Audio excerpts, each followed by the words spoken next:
Buyala mamare. Buyala mamare. CPP is a partnership program.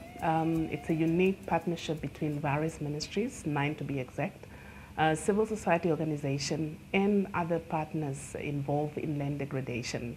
The CPP is involved in various projects. I can make mention of 23 grant projects that we are supporting community-based initiatives in the 13 regions of Namibia. Initially, we started out with only a few, and because of our outreach program and speaking to regional councils and other, service providers, it looks at how, different sectors can work together to be able to address land degradation in Namibia. We ended up reaching out to a lot more community projects.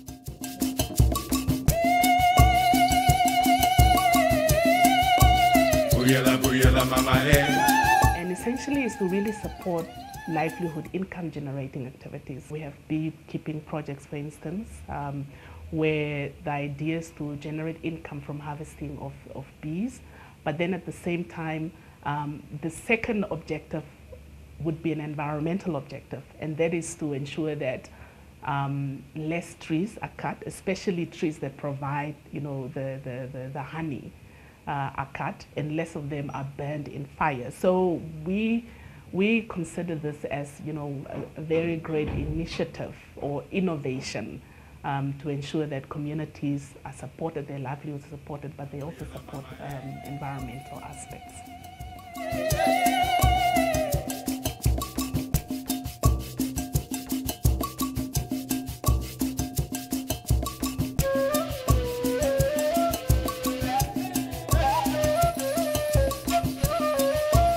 We are currently supporting projects including the harvesting of wild fruits to produce jam. This is mostly in Kavango region, where various communities and youth groups come together and they have mobilized themselves to produce this jam and at the same time generate income for these specific communities. The winners to my Lord, the winners to my Lord, I'm the winners to my Lord, the winners to my Lord, the winners to my Lord. Vena kwa hompa, vena kwa hompa, vena kwa hompa, amena vena kwa hompa. We have supported in Queen Sophia in Kunene region the resettlement farms. This is part of Namibia National Resettlement Program, so we're supporting that based on national development priorities to ensure that these resettlement farmers are at the same level as other farmers, well-established farmers such as commercial farmers.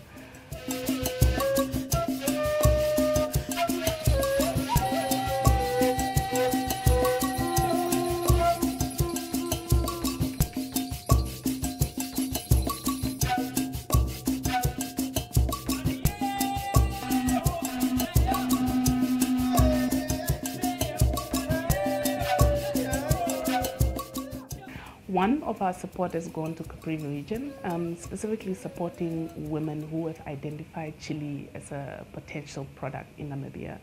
And they have conducted, initially this idea really came from the surrounding areas, Zambia, and they have participated in an exchange program to see how these other countries are harvesting chili, and also establishing themselves into markets.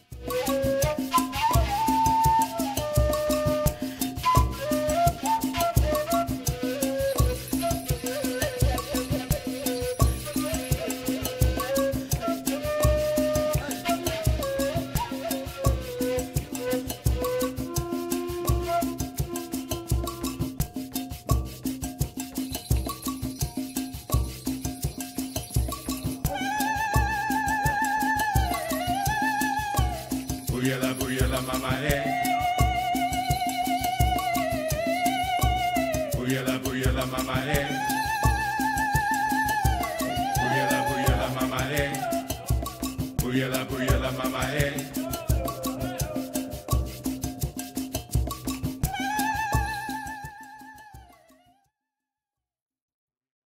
Omasati is home to many communal farmers, but few Namibians know that the Omasati region is home to various large-scale fresh producers. The region's climate, combined with available land and water, could be the next breadbasket, as the potential for crop farming is tremendous.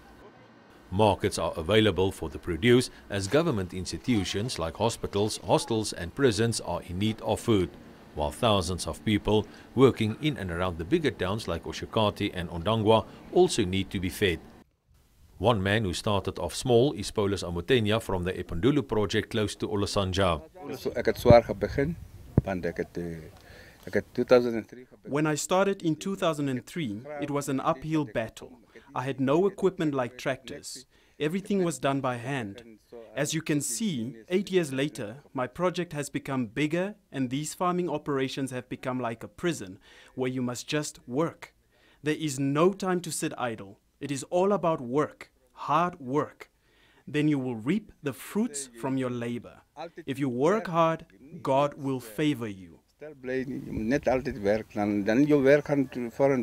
Amuniela's project currently supplies to various markets and institutions in Ovambo, but as the Agricultural Ministry, in conjunction with the Country Pilot Partnership, saw the potential, they both contributed in various ways to the expansion and improvement of the facilities, like warehouses, dripline irrigation systems and training.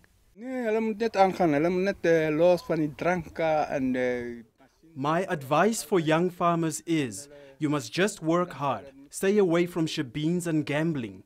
Just work hard. It is easy to become successful. Just work hard and focus and pay attention to your project. As for government, I ask them to encourage and assist new upcoming farmers. I'm getting old now, and the youth are the farmers of the future.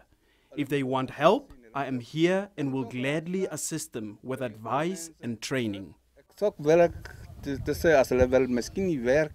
Atlantic Food Services in Oshakati is one place that took it upon themselves to procure local produce to stimulate the local market, ensuring employment while the economy grows as money spent on buying vegetables stay in the region.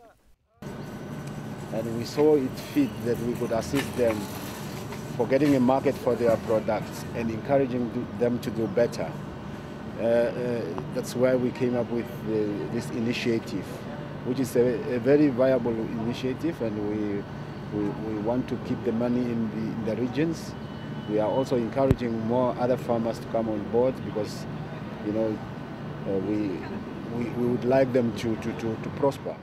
To ease the distribution of vegetables from the Omasati region, a facility complete with offices and cooler rooms was built where producers can deliver their products from where it could either be mass distributed or sold to individuals. For thousands of people across Namibia, they are dependent on open fires for preparing their food. There are an awful lot of risks involved. First of all, women must go into the bushes to collect some wood. Immediately, that causes either conflict because they're trespassing on farms and or they might be encountered with thieves, rapists, animals, and that might endanger them. Most of the times, they've got children and husbands at home.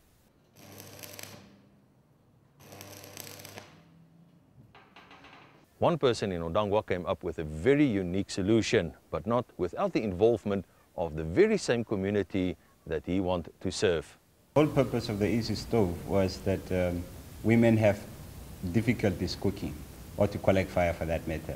So they needed something to make cooking easier for them and that could also save time that they spend collecting firewood. The time that they spend on collecting firewood would be reduced. For example, from our research that we have done, we found out that some women spend up to 6 hours looking for firewood. So that is reduced. So that means that women have more time on them to do other things or to attend to themselves. Meme Paulus is a beneficiary of one of these easy stoves manufactured in Ondangwa. She is living in Havana in the informal settlement on the outskirts of Windhoek, and she is very impressed with this little stove. I got it last year it was as a sponsor, it was donated, and then I started using it. It's very nice because it's very safe and it's very fast. And it's suitable for all type of pots. Even maybe if you want to boil your water in the 20-liter container, that big one, it's okay. It's also nice. And also the small pots, and it's very fast. And even if you don't need to use many firewoods, even like as I'm using, I only use these two woods, it's enough. And then you put, when you are lighting it, you have to put boxes inside so that this fire can be bright, very nice. And then you light it, it's very fast. It normally takes 5 minutes so that the pot, like as I prepare the mahangu porridge, so that the mahangu can be ready. 5 minutes, it's enough. As long as you just put enough firewood, but it doesn't use many firewood. Just imagine if everyone starts chopping down trees indiscriminately, the scene behind me will be our daily sights. No trees, no shade, nothing. I am Frans Lottering, reporting for the News on One, Windhoek. Most local farmers and food producers in Namibia already operate in a well-established market. However, Namibia's young democracy still lacks opportunities for small-scale farmers or even emerging small-scale food producers. The country pilot partnership aims to assist this sector to penetrate into the market by means of guiding them into fully fledged farmers and/or food producers. One such line ministry that plays a vital role in this process is the Agricultural Ministry. In this case, the Kasheshe Agricultural and Rural Development Center close to Katima Mililu. Mangeti project, it's a project which was established in Privi, Namibia, specifically in Kasheshe area. Well, the CPP project supported the project, and then it seems like the project is progressing a bit well. They didn't know the importance of it. At least now they can able to harvest the fruit. They can benefit both for the cooking oil out of it, soup out of it. They generate income out of it. Their role, apart from giving advice to farmers in the region, is to channel valuable information through to the Ministry's head office in Windhoek that can be beneficial to both the farmers and government. The eventual phasing out of communal farming caused many traditional farmers to be excluded from the market, as the red meat industry was controlled by mostly white commercial farmers. Since independence 22 years ago, the scenario underwent a slight yet slow process of turning the table so that all can benefit from the land. One such model farm is Queen Sophia in the Kunene region, which is home to around 80 resettled farmers and their families. During a recent visit to the farm, the News on One witnessed how the new farmers are getting along in a fairly new environment. Two women stood out at the farm as formidable cattle farmers, as their cattle not only provides meat and milk, but are regular features at auctions. From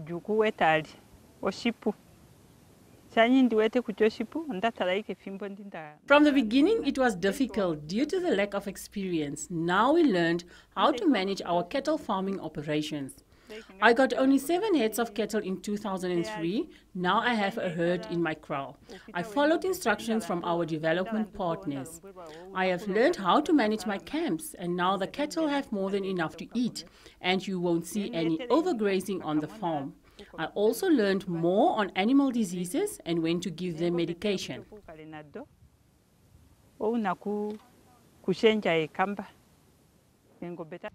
As farming is predominantly a male sector, these women are making a living from it, and their families also benefit from the cattle farming operations.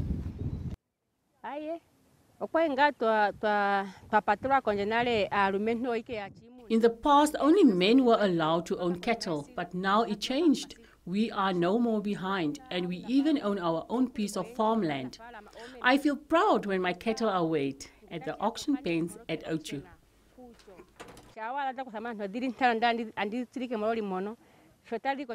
Farm Queen Sophia was bought by the Spanish government during the late 90s, and the Environment Ministry, through the country pilot partnership, recently started to assist the farmers in improving their production skills.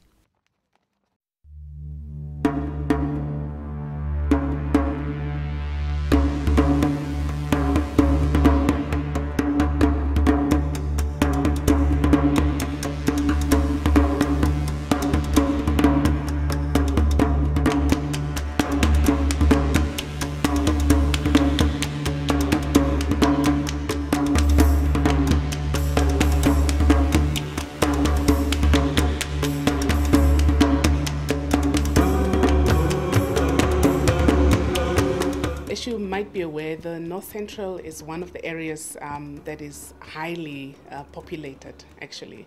So obviously there's a lot of resources, but there's also a lot of people that share these resources. And as a CPP aspect, we're looking at, reducing the pressure on the ground. So that means we have to come up with initiatives also as elsewhere, for them to be able to be innovative in terms of, coming up with income generating activities. There's a lot of projects, for instance, gardening projects that we're involved in the North Central regions.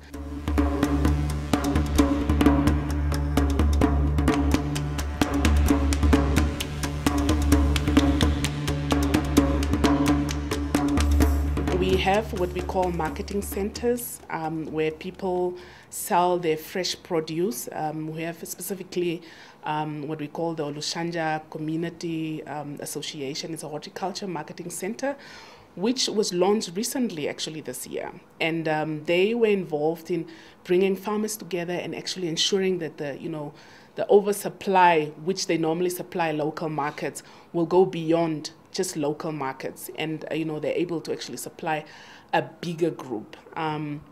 So in the North Central, we've been involved in a number of activities, such as getting communities to mobilize themselves. If you've heard of what we call the CALCI project, it's a coordination project that brings communities at the forefront, where they come up with integrated work plans, and the service providers come in and they now, provide the entrance in terms of what are we able to support.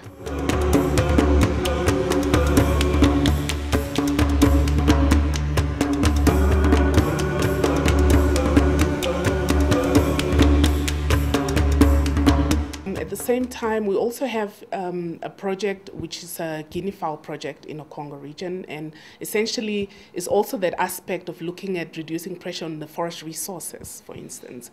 We have projects of the gardening project that I've mentioned, but these are like community gardens where essentially they come into partnerships with established markets and actually supply these markets. So we also have projects of what we call the marketing center, which is the livestock marketing center. And essentially it's also, again, we're looking at the rangeland aspect and the pressure that cattle, for instance, put on the ground, and the grazing, the overgrazing aspect. So now we're saying people should be able to have the platform to sell when they see it's overpopulated in terms of overstock in terms of cattle.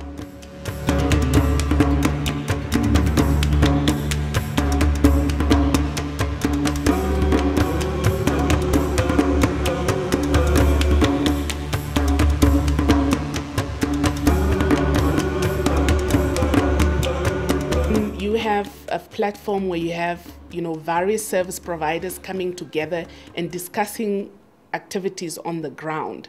I think the communities feel really empowered that service providers are able to provide them that kind of support.